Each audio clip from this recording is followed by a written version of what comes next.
Bismillahirrahmanirrahim. Assalamualaikum warahmatullahi wabarakatuh. Selamat pagi semuanya. Semoga semuanya dalam kondisi sehat. Kurang suatu apapun. Ketemu lagi dengan saya Bu Ita Apriliani di mata kuliah komunikasi keperawatan. Kali ini kita akan membahas tentang komunikasi pada pelayanan. Ya, kita langsung saja ke slide berikutnya. Ya, sebagai pendahuluan, kita tahu anak itu salah satu agregat yang juga dalam keperawatan itu menjadi salah satu sasaran dalam proses asuhan keperawatan, di mana anak masuk ke dalam rentang kehidupan manusia yang memiliki karakteristik dan batasan-batasannya dan berbeda dengan orang dewasa. Anak ini bukanlah miniatur orang dewasa, di mana dalam berkomunikasi pada anak, kita harus memperhatikan banyak hal. Nah, komunikasi pada anak ini menjadi bagian penting dalam membangun kepercayaan diri dan terutama pada proses-proses awal ketika seorang anak memulai kehidupannya. Ya, komunikasi dengan anak dapat kita sesuaikan dengan tumbuhnya, sehingga dengan latar belakang ini, kita sebagai perawat diharapkan perlu mengetahui teknik, sikap, serta strategi dalam komunikasi dengan anak. Beberapa perilaku nonverbal yang biasa dilakukan seorang dewasa pada anak yang menurut seorang ahli perawatan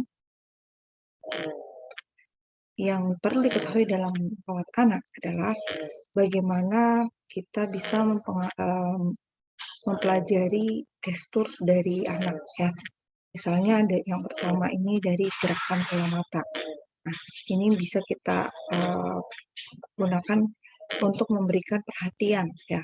Kontak mata berkembang pada saat sejak lahir, dan kontak mata antara ibu dan bayi merupakan cara interaksi atau kontak sosial. Jadi sangat penting ketika seorang ibu melakukan kontak mata dengan anaknya. Ini bisa kita lihat dan kita awali mulai dari proses bonding pada saat si anak ini baru dilahirkan. Makanya sangat dianjurkan seorang ibu itu bisa menyusui bayinya secara langsung ya, karena pada saat menyusui bayinya ini akan terjadi kontak mata antara ibu dan anak. Dan ini merupakan awal komunikasi nonverbal antara seorang anak dengan kehidupan di luar dirinya. Nah, perawat juga perlu mengetahui perkembangan kontak mata ini, misalnya pada usia 2 bulan, bayi mulai bisa tersenyum, ya. Nah, ketika seorang bayi bisa tersenyum melihat orang-orang di sekitarnya, ini awal seorang anak melakukan komunikasi.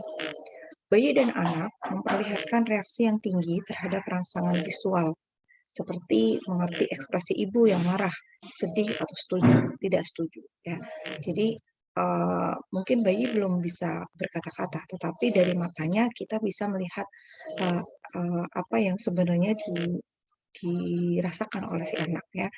Kadang kita bisa melihat misalnya ketika kondisi ramai, kondisi banyak suara dan sebagainya, anak bisa memunculkan respon tidak nyaman dan sebagainya itu dari kontak matanya. Selain kontak mata, yang kedua bahasa yang bisa kita pelajari dari seorang anak adalah ekspresi muka. Ya, ini bisa dipakai sebagai bahasa nonverbal, namun banyak dipengaruhi oleh budaya. Ya, orang yang tidak percaya akan tampak pada ekspresi muka, ya tanpa dia sadari. Ya, sehingga kita sebenarnya bisa melihat respon nonverbal dari seseorang itu mulai dari ekspresi mukanya. Kemudian dari sentuhan. Yang ketiga itu dari sentuhan, itu merupakan cara interaksi yang mendasar. Ikatan kasih sayang dibentuk oleh pandangan, suara, dan sentuhan. Elemen penting yang merupakan pembentukan ego, di mana seorang itu belajar terkait dengan perasaan senang, sedih, perpisahan, dan juga kemandirian. Ya, ini diungkap oleh Duvin, diketuk oleh Klim tahun 1991. Sentuhan sangat penting bagi seorang anak sebagai alat komunikasi dalam memperlihatkan kehangatan, kasih sayang yang tentunya akan berimbas pada ketika si anak ini berkomunikasi dengan orang dewasa. Biasanya ketika si anak ini merasakan kehangatan dan kasih sayang, dia akan ikut tertawa ya.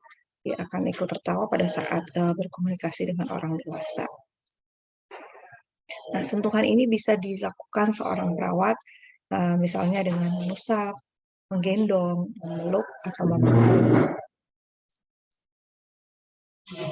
Komunikasi dengan anak di usia 0-1 tahun. Ini bisa kita lakukan melalui gerakan-gerakan bayi. Salah satunya sebagai alat komunikasi yang efektif. Perkembangan komunikasi pada bayi, bayi sudah mampu melihat objek atau cahaya pada usia 1 minggu. Sampai kemudian minggu ke-12, bayi sudah mulai tersenyum. Menoleh pada suara asing bagi dirinya pada usia 16 minggu. Ya, jadi pada usia 16 minggu ini, si bayi ini sudah bisa, misalnya ketika namanya dipanggil, itu sudah bisa berespon. Ya. Kemudian di usia 6 bulan, bayi sudah mulai mengucapkan kata-kata yang strukturnya mungkin belum beraturan ya, seperti baba, dada, dan sebagainya. Nah, masuk ke bulan ke-10, biasanya bayi akan mulai bereaksi jika namanya dipanggil, mampu melihat beberapa gambar pada buku. Kemudian pada usia 1 tahun, mampu mengucapkan kata-kata yang spesifik, antara 2-3 kata pada usia akhir. Ya, misalnya mama, papa, atau sebagainya ya. Jadi dengan kosakata yang masih minim, tapi di usia 1 tahun ini biasanya bayi sudah bisa menirukan beberapa kata-kata yang diajarkan padanya. Kemudian pada usia toddler atau prasekolah, di usia 1 sampai 2,5 tahun sampai 5 tahun ya, perkembangan kemampuan bahasa anak biasanya sudah mampu memahami kurang lebih dari 10 kata. Pada tahun kedua, biasanya anak mampu memahami 200-300 kata. Masih terdengar kata-kata yang diulang, dan di usia 3 tahun sudah mampu menguasai kurang lebih 900 kata. Banyak menggunakan kata-kata tanya seperti apa, mengapa, kapan, dan sebagainya. Nah, ini sangat penting. Jadi pada saat usia ini, misalnya ada anak yang selalu saja bertanya, itu mestinya kita sebagai perawat harus berespon dengan bijak ya, jangan kemudian memarahi atau sebagainya ya.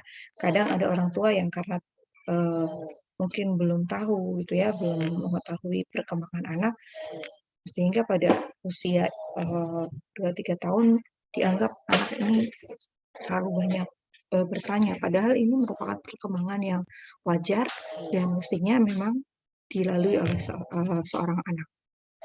Nah, komunikasi pada usia ini masih bersifat egosentris ya, rasa ingin tahu dan inisiatif yang tinggi, kemudian kemampuan bahasa sudah mulai meningkat, mudah kecewa, dan juga merasa bersalah karena tuntutan tinggi dari lingkungannya. Dan setiap komunikasi harus berpusat pada diri anak, takut terhadap ketidaktahuan, dan pada usia ini anak belum fasih dalam berbicara.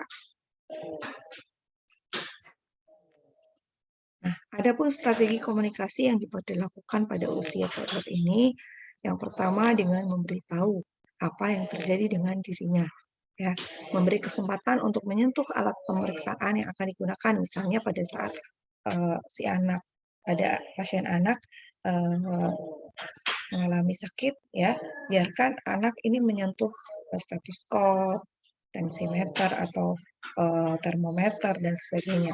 Biarkan anak mengenali alat-alat kesehatan yang digunakan untuk memeriksa kesehatannya. Ini berfungsi sebagai salah satu cara untuk membina hubungan saling percaya antara perawat dan anak. Ya. Kemudian menggunakan nada suara yang lembut, ya, bicaranya lembut, tidak dijawab harus diulang-ulang, ya. Jika tidak dijawab harus diulang, lebih jelas dengan pengarahan sederhana. Hindari sikap yang mendesak untuk dijawab. Contoh kata, misalnya jawab dong. Nah, ini nggak boleh ya. Jadi biarkan anak menjawab dengan nalurinya ya, dengan apa namanya rangsangan dari kita. Tapi jangan kemudian kita mendesak untuk seorang anak ini menjawab pertanyaan kita. Kemudian mengalihkan aktivitas berkomunikasi, ya. Jadi jangan mengalihkan aktivitas saat berkomunikasi. Kita harus fokus pada saat berkomunikasi dengan si anak agar anak ini juga bisa berespon dan fokus dengan pertanyaan kita. Memberikan mainan saat komunikasi dengan maksud anak mudah diajak komunikasi. Ya, ini salah satu cara agar si pasien ini juga mau berkomunikasi dengan perawat. Kemudian mengatur jarak interaksi, ya. Sebaiknya jarak interaksi kalau dengan anak tidak terlalu jauh, ya. Dan usahakan mata kita sejajar dengan mata si anak, ya. Jangan sampai kita lebih tinggi atau mungkin lebih rendah, ya. Diusahakan ketika si anak ini duduk berarti kita juga ikut merendahkan posisi berdiri kita seperti itu. Diusahakan mata kita bertemu dengan mata si anak sehingga jaraknya tidak apa namanya akan lebih membangun rasa trust pada si anak. Kemudian adanya kesadaran diri di mana perawat juga harus menghindari konfrontasi langsung, ya. Jangan membuat konfrontasi dengan si anak. Misalnya ada hal-hal yang tidak disukai anak kemudian kita lakukan, ya. Nah, ini dihindari. Jangan sentuh anak tanpa disetujui anak. Jadi misalnya pasiennya ketika kita sentuh tangannya, kemudian tangannya dia tarik kembali, jangan kemudian memaksa, ya. Hargai hal itu sebagai bentuk privasi dari si anak. Kemudian pada saat bersalaman dengan anak, ini merupakan cara untuk mengurangi kecemasan, ya. Jadi pada saat memperkenalkan diri, usahakan kita melakukan kontak tubuh dengan cara bersalaman. Kemudian bisa juga dengan menggambar, menulis, atau bercerita. Ini bisa dilakukan pada anak-anak yang lebih dewasa, ya, di usia 5 tahun. Kita bisa menggunakan media komunikasi dengan menggambar atau menulis, atau mungkin bercerita atau mendongeng, ya. Nah, ini juga bisa berfungsi untuk menggali perasaan dan pikiran anak. Kemudian usia 5-11 tahun.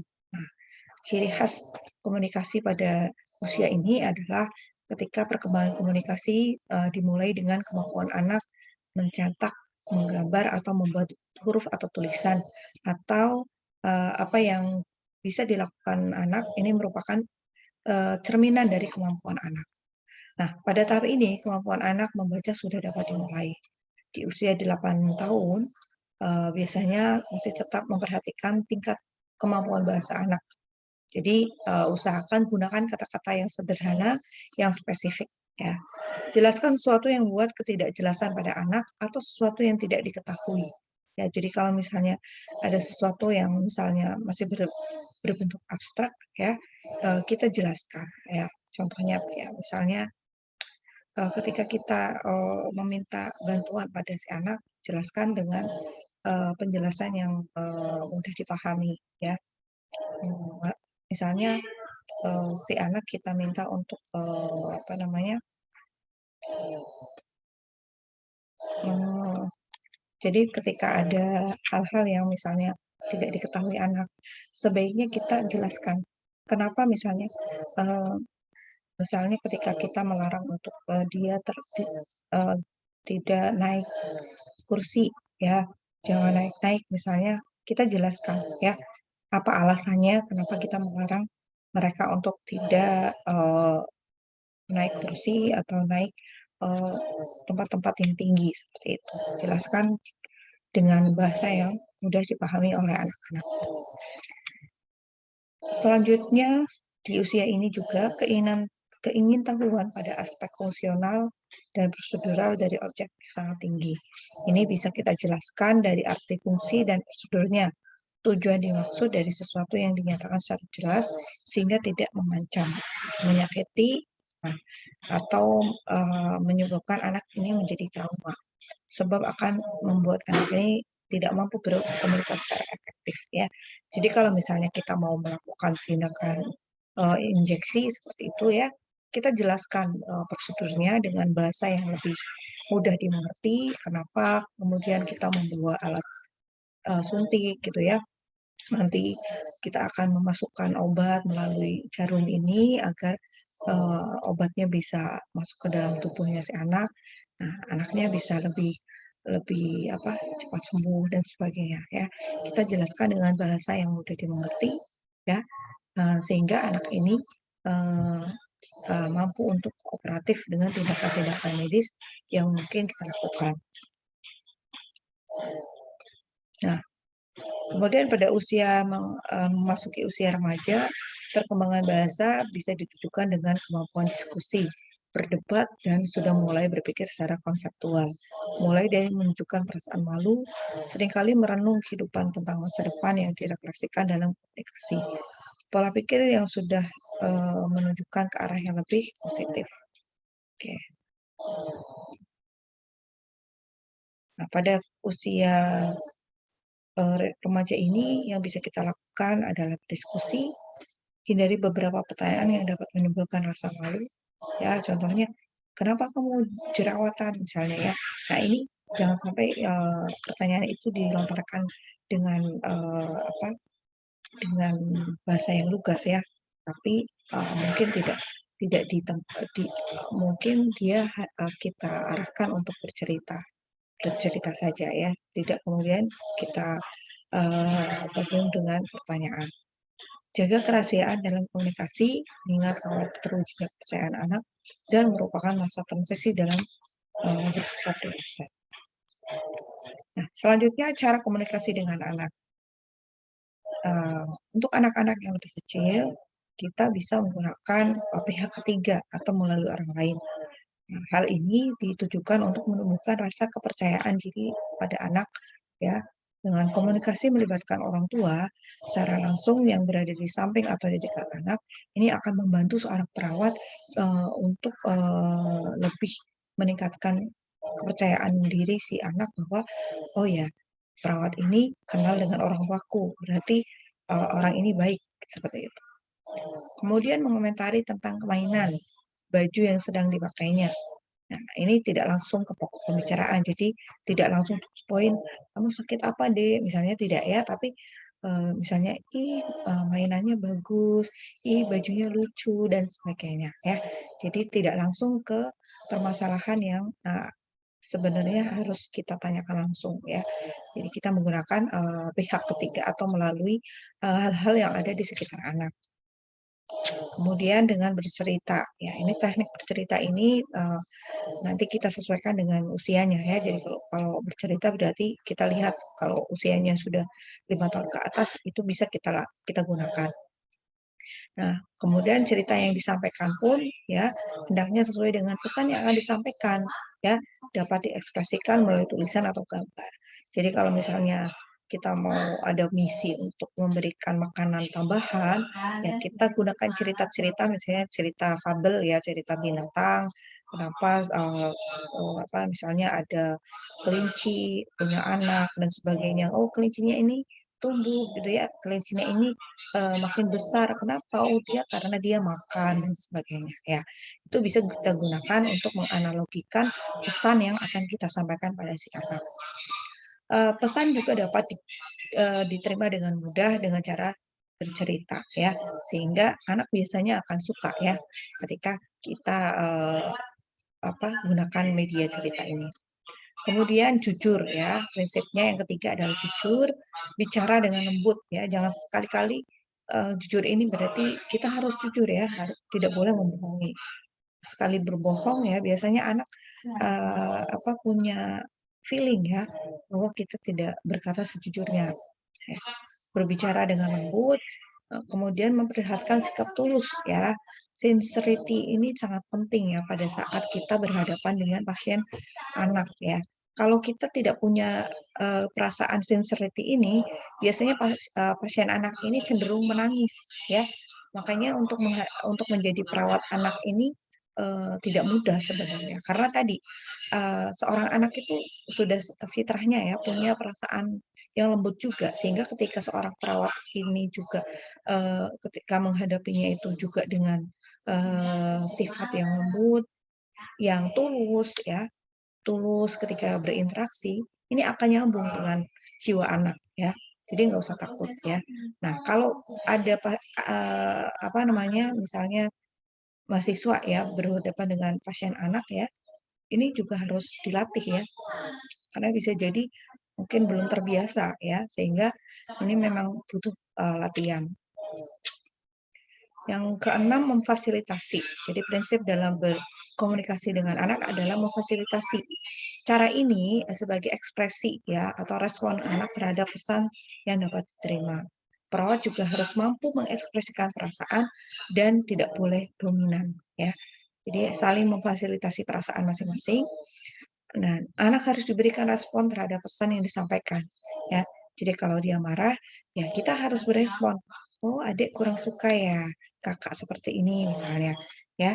Kita harus memberikan apresiasi pada perasaan yang diungkapkan si anak ya.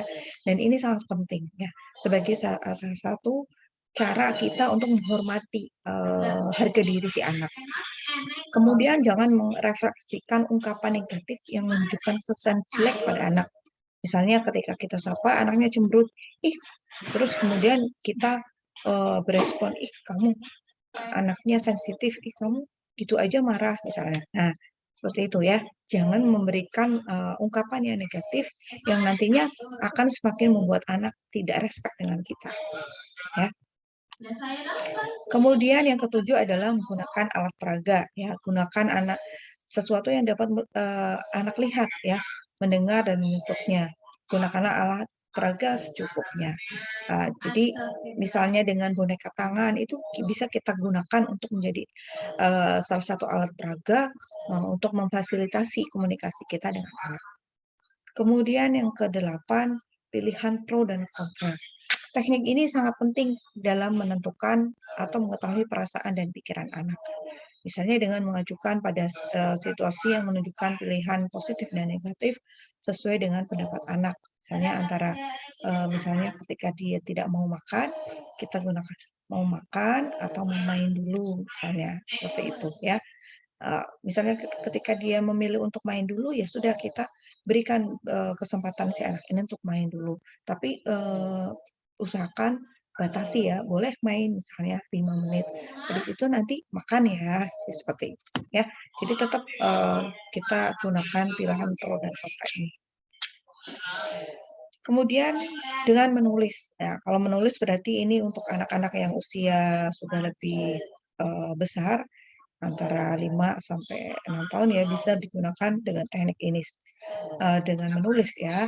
Nah, ini bisa digunakan untuk mengekspresikan diri anak, baik pada saat keadaan sedih, marah, atau lainnya. Biasanya dilakukan pada anak yang dengan kondisi jengkel, marah, atau gaya marahnya dengan diam seperti itu. Teknik ini bisa sangat efektif ya. Dapat dilakukan apabila anak sudah dapat menulis tentunya. Kemudian menggambar. Nah, 10 ini dapat digunakan untuk mengekspresikan perasaan jengkel, marah, atau bahkan bahagia ya. Nah, dengan menggambar ini anak dapat mengungkapkan jika ditanya tentang gambar yang dibuatnya. Yang ke-11, bermain ya. Pasti ini merupakan aktivitas yang lekat dengan seorang anak ya. Jadi dalam konteks bermain ini ada bermain yang tujuannya untuk melakukan terapi ya. Jadi role play. Bisa misalnya untuk anak-anak yang sudah lebih besar ya, dengan bermain role play ini merupakan salah satu bentuk permainan yang nanti akan memfasilitasi komunikasi yang lebih efektif antara perawat dan pasien. Bermain merupakan alat efektif pada anak dalam membantu berkomunikasi. Hubungan interpersonal antara anak, perawat, dan orang di sekitarnya dapat terjalin dengan cara bermain. Ya, pesannya insya Allah juga bisa lebih tersampaikan dengan baik, ya, tanpa ada kontradiktif dari si anak. Nah, apa saja yang dapat mempengaruhi komunikasi dengan anak? Yang pertama adalah bahasa, ya. Kalau bisa kita gunakan bahasa yang digunakan si anak dalam kehidupannya sehari-hari, ya. Jadi kalau misalnya di Jawa, misalnya si anak ini terbiasa diajarkan bahasa kromo halus gitu ya, ya usahakan kita gunakan itu, ya. Kemudian pendidikan, ya pendidikan ini terkait dengan usia anaknya, ya. Nah, misalnya kalau sudah TK berarti ya kita gunakan apa namanya komunikasi yang lebih pengetahuan, ya pengetahuan, sikap, ya. Nah ini mungkin kaitannya dengan orang tua, ya. Orang tua juga terkait dengan pengalaman ini akan mempengaruhi ketika kita berkomunikasi yang nantinya akan bertujuan pada proses kesembuhan anak. Sikap, ya sikap ini juga mempengaruhi. Jadi kalau pada anak-anak yang lebih dewasa, kita harus berusaha untuk mempelajari sikap dari si anak, ya, baik verbal maupun non verbal. Ini merupakan salah satu cara si anak untuk mengungkapkan emosinya, seperti itu. Usia tumbuh kembang, ya seperti tadi sudah banyak dijelaskan, antara usia 0 sampai 1 tahun beda cara berkomunikasi dengan usia yang lebih besar lagi. Status kesehatan anak, nah ini juga sangat penting kita pelajari.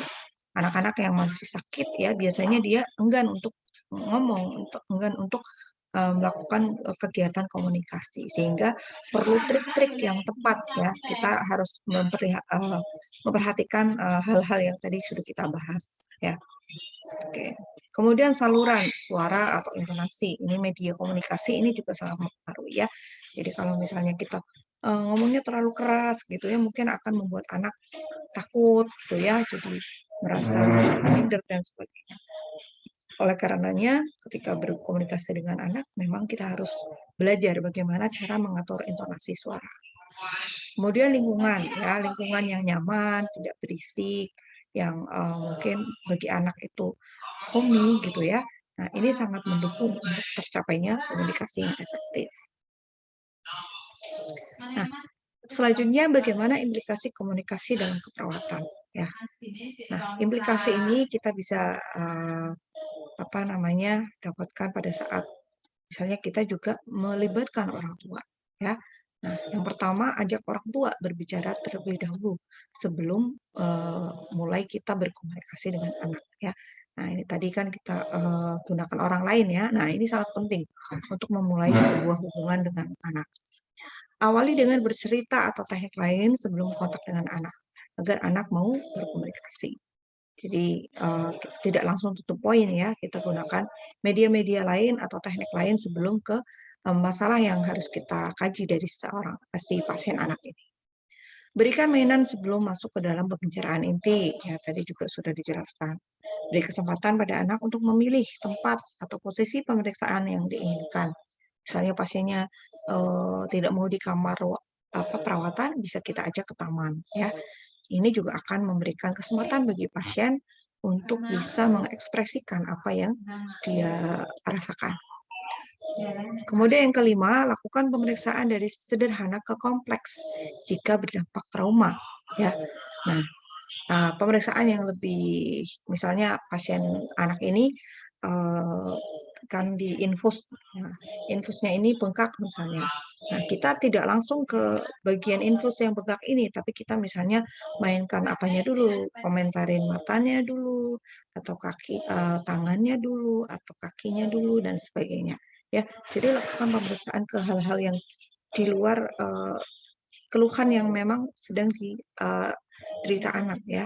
Jadi kalau sudah pasiennya sudah enjoy dengan kita, baru kemudian kita ke bagian yang tadi, misalnya infus yang bengkak tadi gitu ya. Seperti itu. Hindari pemeriksaan yang menimbulkan ketakutan, ya. Beri kesempatan untuk menyentuh alat pemeriksaan. Ya, tadi juga sudah dijelaskan, ya. Jadi untuk menciptakan rasa trust antara pasien anak ke perawat, bisa kita lakukan cara ini. Nah, hal-hal yang harus diperhatikan diperhatikan dalam berkomunikasi dengan anak. Tadi ya, bahasa, bina hubungan saling percaya, sikap, jujur, hargai perasaannya, jangan memaksa, kemudian libatkan orang terdekatnya, berikan berikan penguatan positif atas hal yang telah dapat dilakukan. Jadi misalnya reinforcement positif itu misalnya, "Ih bagus," itu, "Ih suaranya bagus sekali," atau misalnya, "Wah pinter anak, adik pinter sekali, sudah, di sini sudah 3 malam," misalnya, "tidak rewel," dan sebagainya ya. Berikan hal-hal, reinforcement yang sederhana yang membuat anak itu merasa nyaman dengan kita. Buat suasana yang membuat anak merasa nyaman dan aman ya. Kita perhatikan pencahayaan, tempat yang bersih ya, kemudian yang tenang. Ini akan sangat mendukung tercapainya komunikasi yang efektif. Ya. Nah, untuk berkomunikasi secara efektif, kita harus menyadari bahwa kita semua berbeda dalam cara kita memandang dunia dan menggunakan pemahaman ini sebagai panduan untuk komunikasi kita dengan orang lain. Oke, terima kasih untuk materi kali ini.